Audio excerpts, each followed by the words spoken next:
राधे राधे श्याम। श्याम। द्विवेदी के सभी दर्शकों को नरसिंह चतुर्दशी की हार्दिक शुभकामनाएं।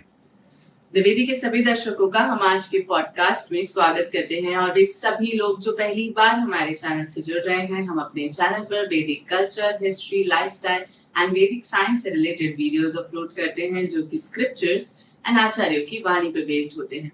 तो जैसा कि आज आप सेटअप देख ही सकते हैं कि ध्यानी जी हैं हमारे साथ और वो हमारा सहयोग करने आए हैं क्योंकि हमने कुछ हटकर सोचा कि क्यों ना हम इसे एक नेक्स्ट लेवल पर लेकर जाने का प्रयास करें और पॉडकास्ट शुरू करें। तो क्यों ना उसकी प्रैक्टिस घर से ही शुरू की जाए। तो उसी के संदर्भ में आज हम ये एक प्रथम प्रयास कर रहे हैं। Let's see how it goes. Thank you Aparna. आप सभी ने मेरी आवाज भगवत गीता के माध्यम से द वैदिक चैनल में जरूर सुनी हो। आज के शुभ दिन पे हमने सोचा कुछ नया शुरू करें, तो हमने शुरुआत करी इस पॉडकास्ट की। द वैदिक चैनल में अब आपको जल्द से जल्द नए नए पॉडकास्ट, नए नए टॉपिक्स के बारे में हम बताएंगे, सुनाएंगे, दिखाएंगे। आज के इस पॉडकास्ट का हमारा टॉपिक है अननोन फैक्ट्स अबाउट नरसिंह चतुर्दशी। इस पॉडकास्ट में दी गई डिटेल्स सारी श्रीमद् भागवतम के में से उठाई गई है। तो आइए शुरू करते हैं हमारा पहला पॉडकास्ट। तो अपर्णा जी, हमने भक्त प्रहलाद के बारे में बहुत सुना है। हमने सुना है कैसे नरसिंह देव प्रकट हुए अपने भक्त को बचाने के लिए एक राक्षस के प्रकोप से। तो अब ये बताइए कि उसमें ऐसी क्या चीज है कि उनको इतने विकराल रूप में प्रकट होना पड़ा? आपका जो प्रश्न है ध्यानी जी वो बहुत ही सुंदर है। देखिए, भगवान को क्यों प्रकट होना पड़ा, इससे हम सभी इस कथा से अवगत हैं, जिसमें कि भक्त प्रहलाद पर हो रहे अत्याचार हिरण्यकशिपु द्वारा भगवान ने एक चरम सीमा देखी कि अब उसका एक कह सकते हैं जो लास्ट स्टेज तक उसने भक्त प्रहलाद को परेशान किया, उस पर प्रताड़नाएं की अन्य अन्य प्रकार से। तो उस पर क्रोधित होकर भगवान ने अपने भक्त की रक्षा करने हेतु प्रकट हुए भगवान ने अवतार लिया।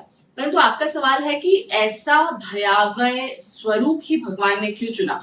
भगवान नॉर्मल स्वरूप में आके भी हिरण्यकशिपु का वध कर सकते थे। जी हाँ, बिल्कुल कर सकते थे। देखिए, इसके पीछे कुछ रीजंस हैं जो कि हमें श्रीमद् भागवतम के प्रथम खंड के सप्तम स्कंद से मिलते हैं। देखिए, सबसे पहली बात, हिरण्यकशिपु कौन है, हम उसकी छोटी सी एक व्याख्या सुनते हैं। दक्ष महाराज की जो पुत्री दीति माता तथा कश्यप ऋषि जो कि मरीचि महाराज या ऋषि के पुत्र थे, उनके पुत्र हुए दो पुत्र। एक थे हिरण्याक्ष और दूसरे थे हिरण्यकशिपु। ये दोनों ट्विन ब्रदर्स थे।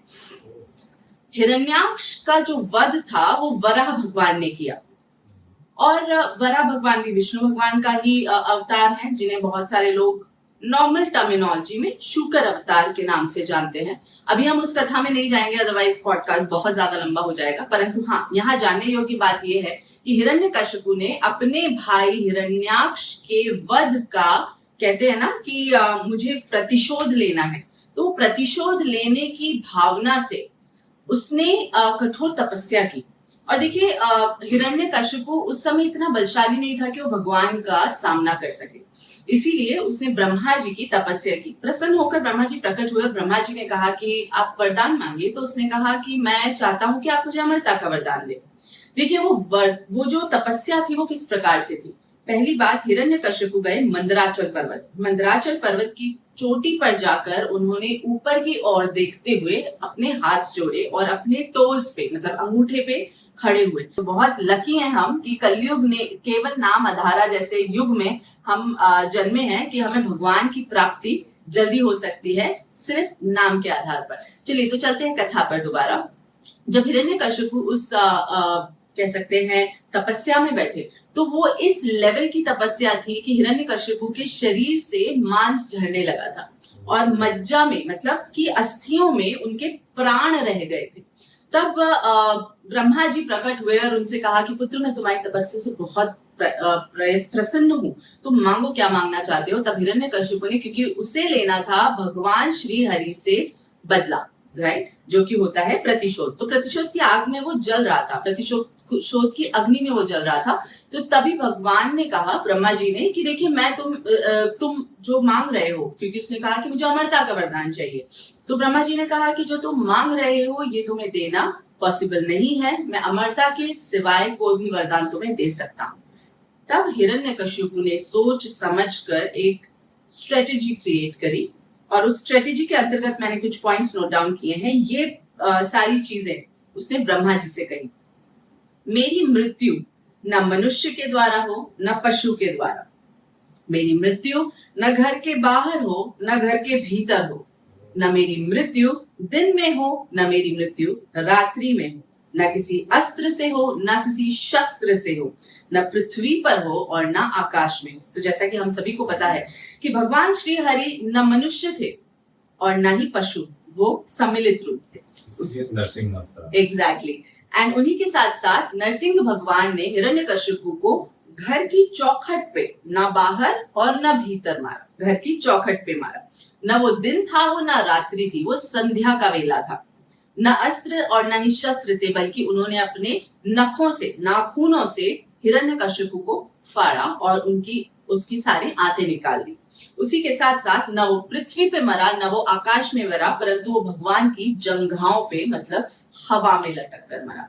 इसी के साथ साथ हिरण्यकशिपु ने भगवान से, ब्रह्मा जी से कहा कि मैं ऐसे किसी भी जीव से न मरूं जो आपने जिसका निर्माण किया। मनुष्यों का निर्माण ब्रह्मा जी ने किया है, तो निर्माण एज सच द एंटिटी।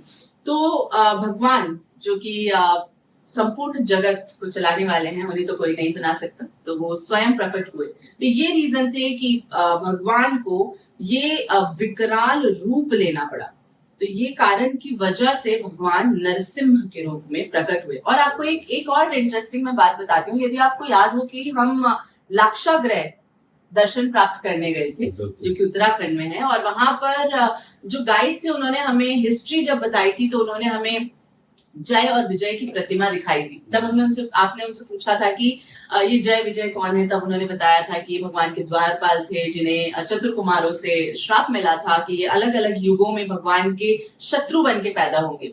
तो हिरण्यकशिपु और हिरण्याक्ष वही जय और विजय है जी। तो अपर्णा जी, जैसे अभी आपने बताया कि हिरण्यकश्यप एक ऋषि पुत्र थे, बट वो तो, उनको तो राक्षस बताया जाता है, तो वो कैसे एक ऋषि के यहाँ कैसे एक राक्षस का जन्म हुआ? बहुत अच्छा सवाल है ध्यानी जी आपका। ये बहुत महत्वपूर्ण क्वेश्चन है कि कैसे एक ऋषि पुत्र राक्षस बने।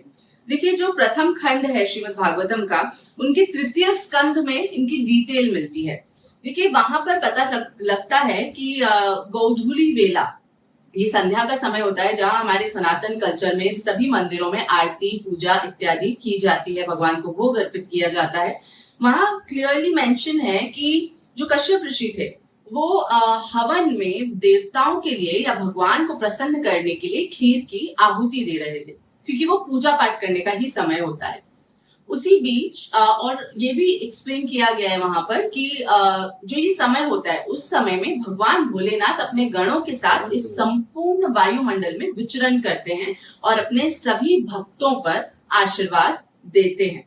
तो इसी के चलते ये दो पहले तो सिचुएशंस वहां एक्सप्लेन की गई, और उसके बाद बताया गया कि दीति माता के चित्त में वासना, किस चीज की, काम की वासना प्रकट हुई और उससे उनका चित्त हुआ मलिन। ये काम वासना जो उनकी थी, ये ईर्ष्या से उत्पन्न हुई। ईर्ष्या किस चीज की? जो ऋषि कश्यप थे, उनकी 13 पत्नियां थी, 13 वाइफ्स थी। कैसे थी? वो सभी दीति माता की सगी बहनें थी, वो सभी राजा दक्ष की ही पुत्रियां थी। सभी में से काफी सबको संतानें प्राप्त थी। तो दीति माता ईर्ष्यावश कि मुझे संतान नहीं है, ये भाव उनके अंदर प्रकट हुआ और वो भाव काम वासना में बदल गया। तो इसीलिए कहा जाता है काम, क्रोध, लोभ, मोह, ईर्ष्या, द्वेष, अभिनिवेश, समता, ममता, ये सभी चीजों से हमें दूर रहना चाहिए। देखिए, ये हम यदि एक बस कार्य की तरफ आगे बढ़ने के लिए जीवन में इस्तेमाल कर रहे हैं तो ठीक है, परंतु यदि हम किसी से ईर्ष्या करने के लिए कर रहे हैं तो वो गलत हो जाता है। संध्या का समय था, समय भी सही नहीं था, तब वो पहुंची ऋषि महाराज अपने पति के पास, अपने हस्बैंड के पास, और उन्होंने अपनी ये जो भावना थी वो व्यक्त की। तो ऋषि महाराज ने कहा कि आपके भाव बहुत अच्छे हैं कि आपको संतान प्राप्ति की इच्छा है, परंतु ये समय सही नहीं है कि गोधूली वेला है, इसमें सभी प्रकार के जो दान पुण्य या भगवान से रिलेटेड कार्य होते हैं वो किए जाते हैं, इस प्रहर को आप पास होने दीजिए। तब दीति मैया ने काफी रुदन किया और उन्होंने कहा कि मुझे संतान नहीं है, इसलिए आप मेरे साथ ऐसा करते हैं या इस प्रकार से, और उनकी वासना इतनी ज्यादा बढ़ गई कि फिर उन्हें संतान प्राप्ति के लिए योजना बनानी ही पड़ी। जब वो कार्य हुआ तब दीति माता को रियलाइज हुआ कि उन्होंने पाप कर्म किया है, क्योंकि महादेव अब उनको श्राप देंगे। ऐसा सोचते हुए उन्होंने ऋषि से क्षमा याचना की और पूछा कि अब क्या किया जा सकता है।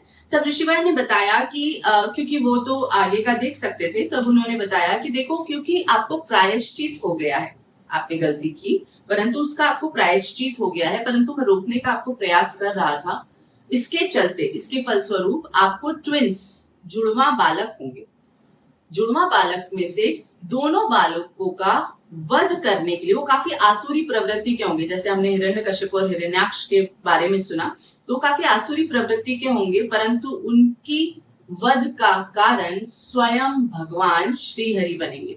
ये सुनकर दीति माता को थोड़ी संतुष्टि हुई कि चलिए, और कुछ नहीं तो एटलीस्ट मेरे जो दोनों बालक होंगे उनको परम गति प्राप्त होगी भगवान श्री हरि के हाथों से।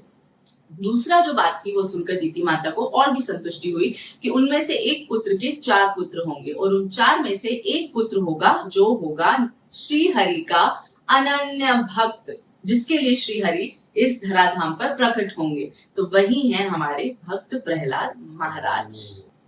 तो अपर्णा जी, आपने अभी हमें ये अच्छे से समझाया कि कैसे हिरण्यकश्यप जो है वो एक राक्षस बने, ऋषि पुत्र होते हैं जी, और उनके पुत्र प्रहलाद जो है वो एक हरि भक्त बने जी, और बहुत बड़े प्रचंड हरि भक्त बने जी, एक राक्षस के पुत्र होते हैं जी। तो इससे ये चीज तो समझ में आ गई कि जरूरी नहीं कि अगर कोई राक्षस है या कोई दुराचारी है, उसका पुत्र जो है वो दुराचारी ही हो, उसका पुत्र अच्छा भी हो सकता है, और कोई अच्छा है तो उसका पुत्र अच्छा ही होगा, ये भी जरूरी नहीं, उसका पुत्र दुराचारी भी हो सकता है जी। लेकिन एक अदिति माता को मिले वरदान के अलावा क्या और कोई भी कथा है जो ये बताती है कि प्रहलाद महाराज कैसे इतने बड़े भक्त बने? जी हाँ ज्ञानी जी, आपने जो सवाल पूछा है इसमें आंसर उसी प्रकार से है। देखिए, बहुत इंपॉर्टेंट होता है कि किन भावों के साथ गर्भाधान हो रहा है, किन भावों के साथ संतान गर्भ में पल रही है। जैसा कि मैंने अभी अभी मेंशन किया कि हमें बड़ों की बात सुननी चाहिए, क्योंकि वो ग्रंथ पढ़ते हैं या उन्हें नॉलेज होती है उस चीज के बारे में, क्योंकि उन्होंने पढ़ा है। सभी तरह की चीजें हमारे शास्त्रों में दी गई है, हर तरह की डिटेल। तो देखिए, कहा जाता है कि गर्भवती महिला को ज्यादा से ज्यादा शांत रहना चाहिए, अच्छी चीजें देखना चाहिए, जिससे कि उसके मनोविचार जो बन रहे हैं उसी से संतान का पालन पोषण अंदर हो रहा है। उन्हें भगवत गीता का अध्ययन करना चाहिए, भागवतम का अध्ययन करना चाहिए। मैं ये पूरी डिटेल आपको इसीलिए बता रही हूँ क्योंकि इसी से जुड़ी आगे की कथा है। जैसा कि हमने बताया कि हिरण्यकश्यप ने बहुत कठोर तपस्या की, कुछ 5-6 साल, और फिर उन्होंने ब्रह्मा जी को प्रसन्न किया। तो जब हिरण्यकश्यप ये तपस्या करने के लिए अपने महल से निकले, तब उनकी जो धर्म पत्नी थी कयाधु माता, वो गर्भवती थी। उनकी गर्भ में पल रहे थे हमारे भक्त प्रहलाद। तभी देवताओं ने देखा कि हिरण्यकश्यप अब नहीं है अपनी गति पर, और वो बहुत आसुरी प्रवृत्ति का तो वैसे भी है, क्यों ना उसका पूरा साम्राज्य हड़प लिया जाए। तब इंद्र तथा उनकी सेना ने वहां पर हिरण्यकश्यप के साम्राज्य पर आक्रमण कर दिया और सभी को वहां से भगा दिया। उन्होंने दीति माता को पकड़ा और कहा कि इसके गर्भ में हिरण्यकश्यप का संतान या जो भी पुत्र पुत्री संतान पल रहा है, और वो आने वाले समय में इस राक्षसी प्रवृत्ति को आगे बढ़ाते हुए हम सभी को कष्ट पहुंचाएगा। तो दीति माता को वो समाप्त करना चाहते थे। जो देवता थे वो दीति माता को वध करना चाहते थे, परंतु वहां पर प्रकट हो गए देवर्षि नारद। देवर्षि नारद ने सबको रोका और कहा कि गर्भ में पल रही संतान श्री हरि की परम भक्त होने वाली है, इसीलिए आप इन्हें कुछ न करें। अपनी पुत्री की तरह स्नेह देते हुए देव ऋषि नारद उन्हें अपने आश्रम लेकर गए और अपनी पुत्री की तरह उनका ध्यान रखने लगे। उन्होंने बहुत सारे प्रवचन माता को जो कयाधु माता थी उन्हें सुनाना शुरू किए। बहुत सारे उन्होंने कथाएं भगवान की सुनानी शुरू की। भगवान का जो विग्रह सेवा है वो कैसे करते हैं वो सिखाना शुरू किया, क्योंकि हिरण्यकश्यप अपने साम्राज्य में किसी को भी भगवान का नाम नहीं लेने देता था, इसलिए किसी को भी उस बारे में ज्यादा नॉलेज नहीं थी। धीरे धीरे करके कयाधु माता के 9 मंथ्स इतने सुंदर बीते, गर्भ में बालक का जो संस्कार था वो इतना सुंदर होने लगा। तभी गर्भ से ही उस संतान ने श्रवण किया अपने गुरुदेव देव ऋषि नारद को, और जब वो पैदा हुए या जब वो इस धराधाम पर प्रकट हुए उसके बाद भी कुछ समय तक, जब तक दीति माता उस आश्रम में रही, तो नारद मुनि बने प्रहलाद महाराज के प्रथम गुरु। और यही फर्स्ट रीजन था कि प्रहलाद महाराज क्योंकि गर्भ से ही श्री हरि के गुणगान सुनते आ रहे हैं, इसीलिए वो परम भक्त के रूप में प्रकट हुए इस धराधाम पर। जी। इतने विकराल रूप में नरसिंह देव भगवान प्रकट हुए, हिरण्यकश्यप का वध किया, और फिर उसके बाद क्या हुआ उनका? कहाँ गए नरसिंह भगवान? उनका क्रोध कैसे शांत हुआ? देखिए, नरसिंह भगवान जब उस विकराल रूप में आए और जब उन्होंने हिरण्यकश्यप का वध किया, तब बहुत मुश्किल था उनके उस प्रचंड रूप को कह सकते हैं कि उन्हें का क्रोध शांत करना। सबसे पहले ब्रह्मा जी आए और उन्होंने भगवान की स्तुति गाई, परंतु भगवान उससे क्रोध में बिल्कुल उससे भगवान पर कोई फर्क नहीं पड़ा, प्रभाव नहीं पड़ा। सभी देवी देवता बारी बारी से आने लगे और उनका क्रोध शांत करने लगे। और उसी के साथ साथ जब कुछ नहीं बना तो उन्होंने कहा कि क्यों ना हम लक्ष्मी मैया के पास चले, क्योंकि लक्ष्मी मैया तो स्वयं धर्मपत्नी है, तो वो तो जरूर भगवान का क्रोध शांत कर पाएंगी। तो सभी ने जाकर लक्ष्मी मैया से प्रार्थना करी कि माता आप भगवान का क्रोध शांत कीजिए। जब लक्ष्मी मैया वहां आई तो वो भगवान के निकट भी नहीं गई, क्योंकि उन्होंने भगवान का इतना भयावह अवतार जीवन में कभी देखा ही नहीं था। और उस समय क्योंकि भगवान शांत नहीं हो रहे थे, तो लक्ष्मी मैया भय के मारे भगवान के निकट भी नहीं गई। तब ब्रह्मा जी को एक सूझ आई और उन्होंने सोचा कि जिसकी वजह से भगवान प्रकट हुए हैं, शायद उसी नन्हे से भक्त प्रहलाद से भगवान शांत हो सकते हैं, उनका क्रोध शांत हो सकता है। भगवान शांत नहीं, परंतु उनका क्रोध शांत हो सकता है। तब ब्रह्मा जी ने भक्त प्रहलाद को बुलाकर कहा कि प्रहलाद, तुम भगवान से प्रार्थना करो कि भगवान आपका क्रोध जो है इसे शांत करें। तब प्रहलाद महाराज ने कहा ठीक है। वो जाकर भगवान के समक्ष, भगवान ऊंचे सिंहासन पर, जो हिरण्यकश्यप का ऊंचा सिंहासन था, वहां जाके बैठे थे। जैसे ही भगवान के चरण से भक्त प्रहलाद जी की नजरें हटी और उन्होंने भगवान को साष्टांग दंडवत किया, एक नन्हे से सुकोमल 5 वर्षीय बालक को अपने समक्ष दंडवत करता देख भगवान से रहा नहीं गया। उन्होंने अपने विकराल नखों वाले हाथ में उस छोटे से बालक को उठाया और अपनी गोद में बिठाया। बालक ने भगवान का रूप देखा और चिपट गया। भगवान से स्नेह के रूप में, जैसे कि एक कह सकते हैं ना बछड़ा गैया से चिपकता है, उस प्रकार से प्रहलाद महाराज भगवान से चिपक गए। भगवान ने भी करुणावश प्रेम में आकर अपने बालक की तरह उन्हें प्यार करना शुरू किया। देखिए, भगवान नरसिंह रूप में है तो प्रेम कैसे दिखाएंगे? कैसे शेर अपने बच्चे को प्रेम दिखाता है? तो भगवान जीवा से भक्त प्रहलाद को स्नेह देने के लिए चाटने लगे। तब भगवान ने प्रहलाद महाराज से एक सवाल पूछा, प्रहलाद, तुम्हें मेरे इस भयावह रूप से डर नहीं लग रहा? तब प्रहलाद महाराज ने कहा कि प्रभु, मैं तो आपके चरण ही देख रहा था। आपके चरण इतने सुंदर हैं कि मेरी आपके मुखार बिंद तक नजर ही नहीं गई, और जब मैंने अभी आपका मुखार बिंद देखा तो मैं आपसे स्नेह में और पड़ गया। और उन्होंने और कस के भगवान को पकड़ लिया। भगवान बहुत प्रसन्न हुए। भगवान ने कहा, प्रहलाद, मैं तुम्हारे लिए ही इस धराधाम पर प्रकट हुआ हूँ इस रूप में, मांगो तुम्हें क्या वर चाहिए। प्रहलाद महाराज ने जो स्तुति गाई वो आप सभी को पढ़नी चाहिए। ये आपको 7वें स्कंद में मिलेगी। 1 मिनट, 7वें स्कंद में मिलेगी, तो आप ये जरूर पढ़िए। और इसको पढ़ के आपको इतनी खुशी मिलेगी कि कैसे प्रहलाद महाराज के लिए संपूर्ण जगत के निर्माता भगवान स्वयं खंबा चीर कर समक्ष खड़े हैं। मतलब उनकी भक्ति में कितना बल होगा। और तब भी नन्हा सा 5 वर्षीय बालक भगवान से कह रहा है कि भगवान, मैं बहुत तुच्छ हूँ, मैंने एक राक्षस असुर के यहाँ जन्म लिया है, मैं तो जाति से ही तुच्छ हूँ, मैं कैसे आपको प्राप्त कर सकता हूँ, कैसे आपकी भक्ति कर सकता हूँ, कैसे आपको हमेशा सदैव हृदय में बसा के रख सकता हूँ, मुझे ये बताएं। जब प्रहलाद महाराज के ये शब्द या ये वचन भगवान ने श्रवण किए तो भगवान को उन पर और प्यार आने लगा और भगवान का गुस्सा शांत हो गया। देखिए, भक्त प्रहलाद जो थे वो सिर्फ 5 वर्षीय थे। 5 वर्ष के बालक को शूलों से मारा गया, मतलब जो भाले होते हैं उनसे गोद दिया गया, उसे भारी पत्थर बांध के समुद्र के तल में फेंका गया, बर्फ में ढक दिया गया, अग्नि में अपनी बुआ के साथ बिठा दिया गया, हाथी के पैरों के नीचे कुचला गया, सर्व का दंशन कराया गया, विष पिलाया गया दूध में मिलाकर। इतना सब कुछ उस 5 वर्ष के बालक के साथ किया गया। इसी वजह से भगवान को इतना विकराल रूप लेकर अपने भक्त की रक्षा करने आना पड़ा। और प्रहलाद महाराज की आप कहते हैं ना सरलता देखिए कि वो अभी भी कह रहे हैं कि भगवान, मैं आपका भक्त कैसे बनूं। तब भगवान ने उन्हें आशीर्वाद दिया और कहा कि तुम सदैव मेरे ही भक्त रहोगे और मेरे अतीव प्रिय भक्त रहोगे। ऐसा आशीर्वाद देकर भगवान क्षीर सागर के लिए अंतर्ध्यान हो गए। Thank you so much Aparna ji, आपने कई अनसुने वाक्य हम सबके सामने प्रस्तुत करे, हम सबको अवगत कराया प्रहलाद महाराज जी के बारे में, नरसिंह देव जी के बारे में। और उम्मीद है कि आप सब ने भी कुछ नया सुना होगा, नया सीखा होगा, समझा होगा। और तो प्लीज हमें सपोर्ट करें, like, share and subscribe. Thank you for watching.